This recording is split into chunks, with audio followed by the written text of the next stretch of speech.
brains are wired to look for patterns. And so, most of us would be going through this particular topic today and we still don't even know. Some of us are still in denial. This is a very personal topic because it would feel like having a monologue to tell you, stranger, of what's going on inside my brain. It's good for you to know because if you know somebody who's like this, or you're also just like me, it's a way to understand what happens better.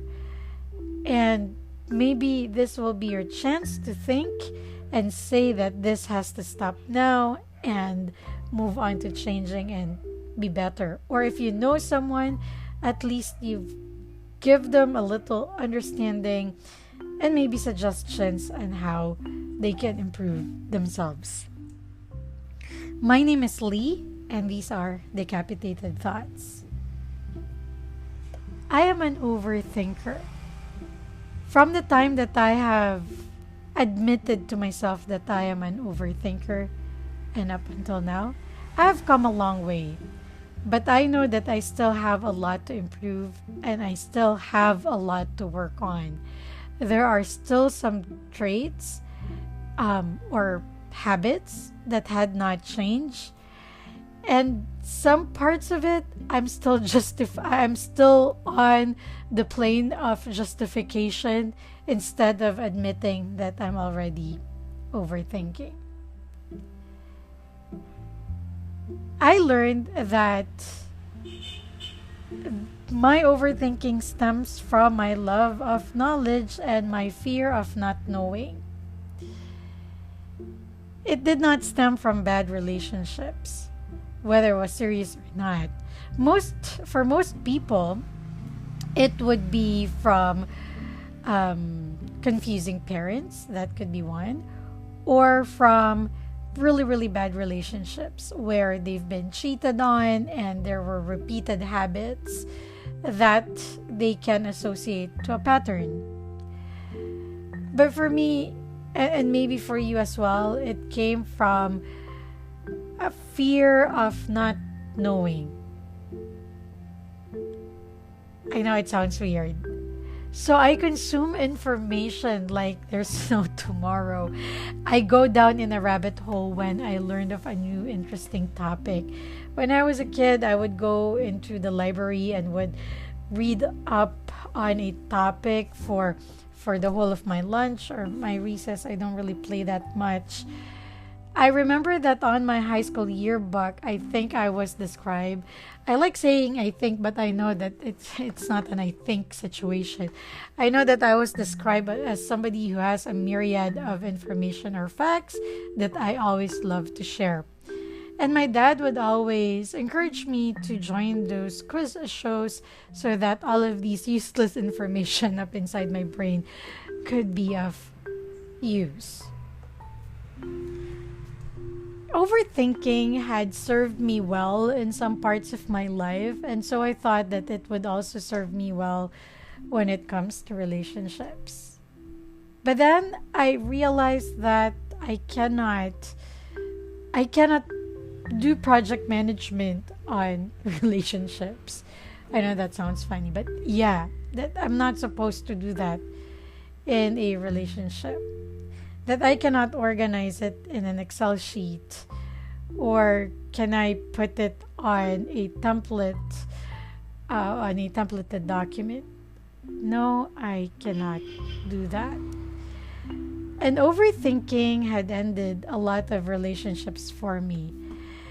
I just know that these guys that I had been in a relationship with, whether formal or informal, serious or not serious, they probably they probably had given me a certain level of respect and sincerity that at the end of the relationship, nobody had really told me that part of all of these is because you are an overthinker. And now I am seeing that. And now I am understanding that. I'm not regretting anything.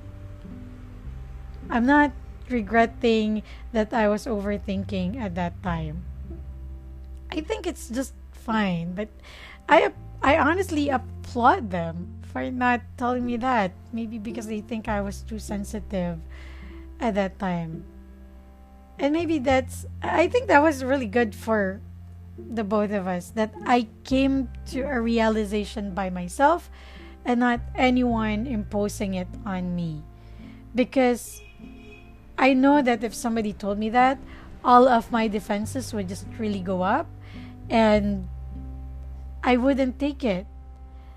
I would be in a very long period of denial because I didn't see it within myself.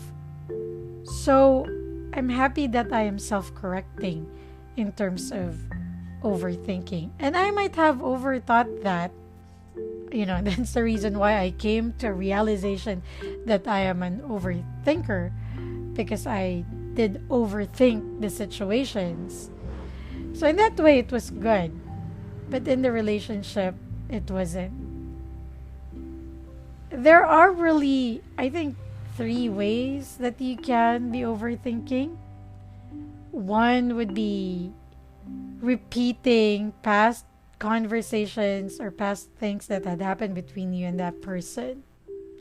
And then repeating the conversations, rewording them, and looking back at the things that you have regretted and wish you could have said or wish you could have done.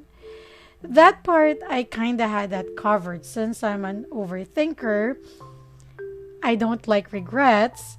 So I already have overthought that this day might come. So I would do everything to the best of my ability to let the other person know what I feel.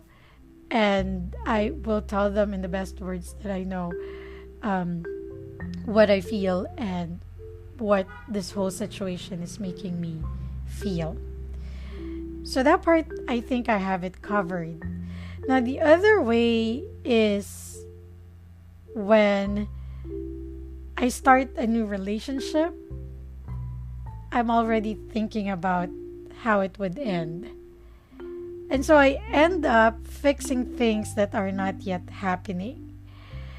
I would take things that had happened in my past relationship and look for these red flags in the same relationship that I am in now. So instead of actually enjoying it, I'm not, because I'm always just looking for things where for points where it could fail. I'm already looking at pain points that are not yet even there, because I don't want to have those pain points. I want to be proactive. But the thing is, even if it looks like there may be a pattern, I know that I forget that I am with a different person. Maybe the relationship looks a little bit similar from the last one, and I forget that I am not with the same person. So the solutions that I have are not going to work 100% this time. Some of them may, most of them will not. Because there's a different person right there who would have a different personality, different traits, different set of experiences, different way of dealing things. The third way that I do it is when you tell me maybe. Is when people would tell me maybe. I don't. I personally would say yes or no when I am asked. If you're a good friend and I want to be nice to you and the answer is no, I would tell you that we can improve it by, or there's another way to look at this. It's by. But I'm not gonna leave you with a maybe. When you give me a maybe, you're giving me a go signal to interpret what you mean. And that's not your reality. The moment that you answer me maybe, do you love me? Maybe. All the wheels in my head, they're just gonna start to turn. They're gonna look for patterns in your actions before, in the way that you spoke to me, in your tone, in the way that you looked at me, in the way that you kissed me or hadn't kissed me, in the way that you touched me or had not touched me, in the things that you did for me or had not done for me, in the words that you have said or have not said to me. The moment that you say maybe, you're already sparking a lot of doubts, questions, revisiting things that we had in the past or the plans that we are making in the future. All of these are coming inside my brain, and I start to think and think and think. And maybe at that moment, I would just smile at you and would just nod my head. Maybe I'll have follow-up questions. But once we end that conversation, I am alone in my room, or maybe even if you're lying beside me and I'm quiet and you're quiet, the maybe would start a conversation in my brain again, and I would start to look for patterns connecting the dots, and it will build as a conspiracy theory, and it's not always gonna be good. So the next day, I might end up frustrated, tired, because I wasn't able to sleep, grumpy, clingy, and needy. And I'm not justifying that. It's a bad thing to do. But that's how we end up arguing the next day, or just arguing within the day. And we're gonna say words that we don't mean to each other, because you will have a hard time explaining, because I already have this explanation in my head that I believe is true, because it's my truth and not your truth. In the brains of someone who overthinks, little actions that are not in sync with the words that you say are also a mean ground for a lot of questions, and they would overthink. And it's not a good experience. I don't like it personally, because it's tiring. It's tiring to give yourself reasons when you're not the other person. It also gives me doubt, because I don't know if this is exactly the right way that I have known you. So if you can just give me clear-cut messages, that would help me a lot. And as I've said, I'm not justifying the things that I have done in the past or the things that I'm doing now. But it is what it is, and the best thing that I can do is to improve myself. Know that these things have happened and accept them, and have a conscious effort to change the things that I have right now. You know, when I start a new relationship and I look into the future, it's really hard that I also look into the possibility of it ending. Like what I said, I will try to fix it even before it happens. And I know I'm not the only one who does that. I know somewhere out there are other people who are like that. And the first thing is the hardest thing to do. And that is to face the demon and give it a name and accept that you're overthinking. Well, in exorcism, that's how you do it. You have to know the name of your demon before you can ask it to go away. In our own personal demons, it's also is the same. We have to accept that we are doing it and it's happening to us.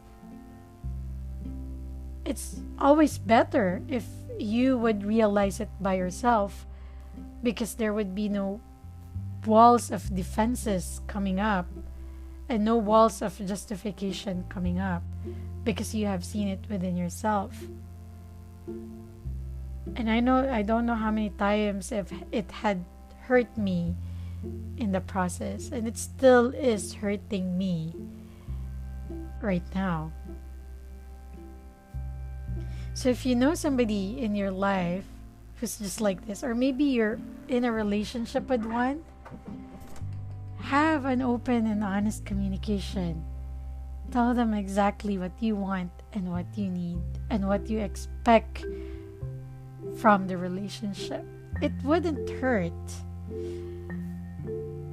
And if you're the one who's overthinking just like me, acknowledge it, know it, and have that consciousness that you want to change it.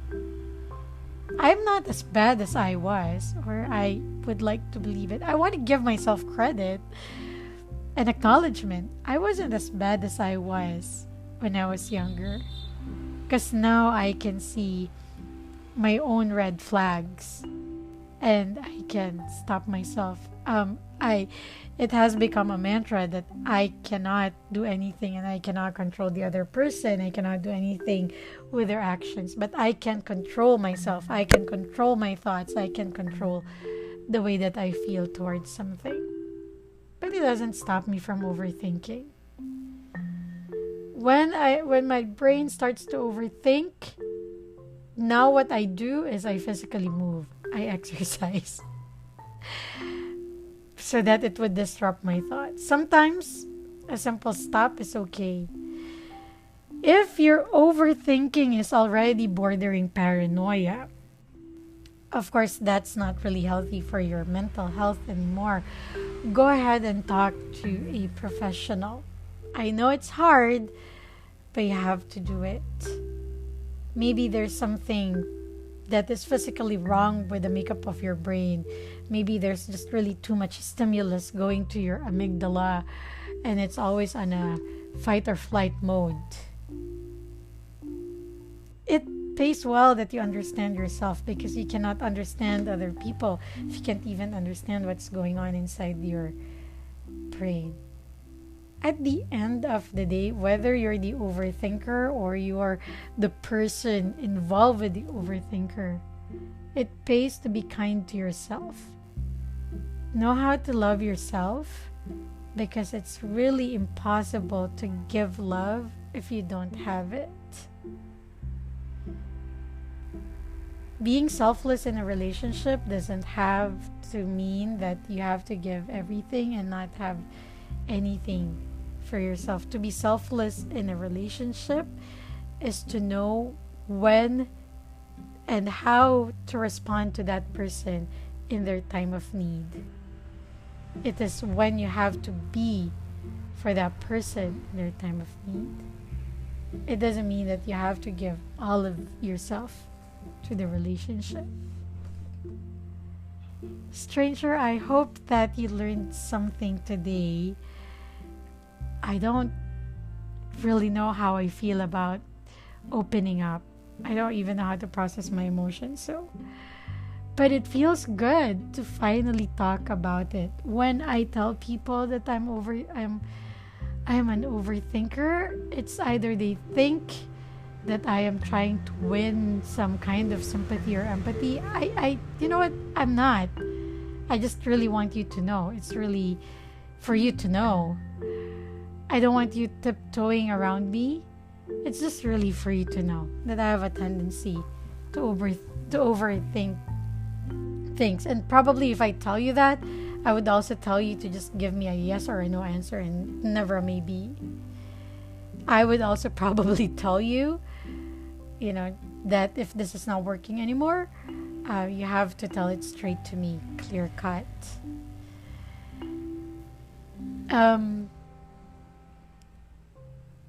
With girls, they feel like it's normal. And I would tell you never to normalize overthinking, because it should not be. It's hurting you, it's hurting the other person, it's hurting your relationship. And I know that. It's happening to me. I am this, and I know that. And I am making a conscious effort on improving myself when it comes to overthinking. I hope that you really did learn a lot today, stranger. And our next topic would be something really interesting. And I don't know if a lot of people are talking about it, not in this side of the planet. So we'll talk about open relationships. What is it? How do you feel about it? Well, I'll get as much information as I can about it. If you're in an open relationship, I invite you to join the conversation. If we know each other personally, you can send me a message on Facebook or on Instagram. You can look for me on Instagram. That's Lilith STR, LILITHSTR, if that's the easiest way to connect. Or you can send me an email at linotegami@gmail.com, LINOTEGAMI@gmail.com. And I would be happy to know what you think about open relationship before we even talk about it on this podcast. Thank you so much for spending your time with me, stranger. I hope I did not bore you with my monologue. I will see you on the next episode. Until then, stay safe.